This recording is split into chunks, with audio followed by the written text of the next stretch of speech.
gudoomiyaha maxkamadda sare ee Somaliland Yuusuf Ismaaciil Cali ayaa maanta magaalada Burco ee gobolka Togdheer ka dhawaaqay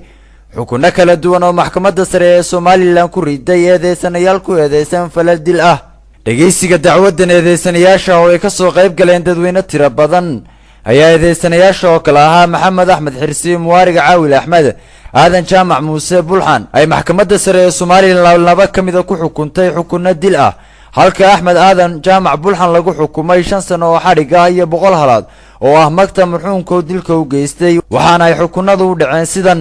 magaca ummadda Somaliland maxkamadda sare maxkamaddu waxay diiday asbaabta rafcaanka ee rafcaalaha ee ku taariikhaysan 22 bishii shanaad 2013 iyo doorafeedka oo qareenka maxkamadda ka soo horjeediyay. laba maxkamaddu waxay ogolaatay jawaabta xafiiska xeeraanta guud ee qaranka ee ku taariikhaysan 23 bishii shanaad 2013. maxkamaddu waxay ayday xukunka maxkamadda rafcaanka gobolka Togdheer ee sumadiisu ahayd maxkamadda rafcaanka gobolka Togdheer dacwad dambi rafcaan lambar 41/2013 ee 22 bishii shanaad 2013.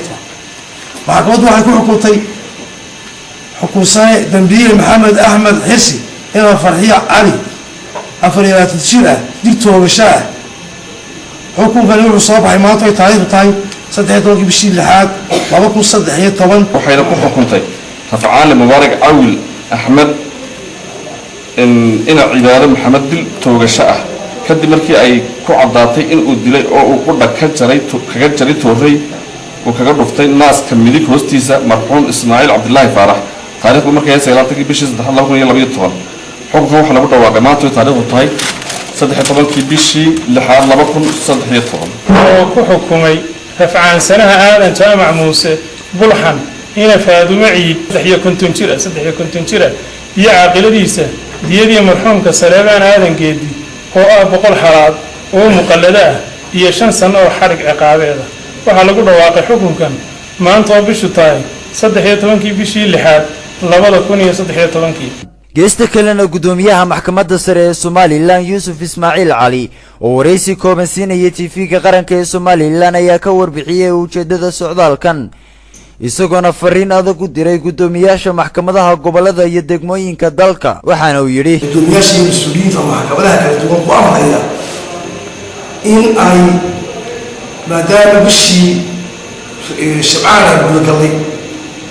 bishii ku itaabay bishii barkeysneeda ee Ramadaan ay ugu soo leedahay ugu soo furud leedahay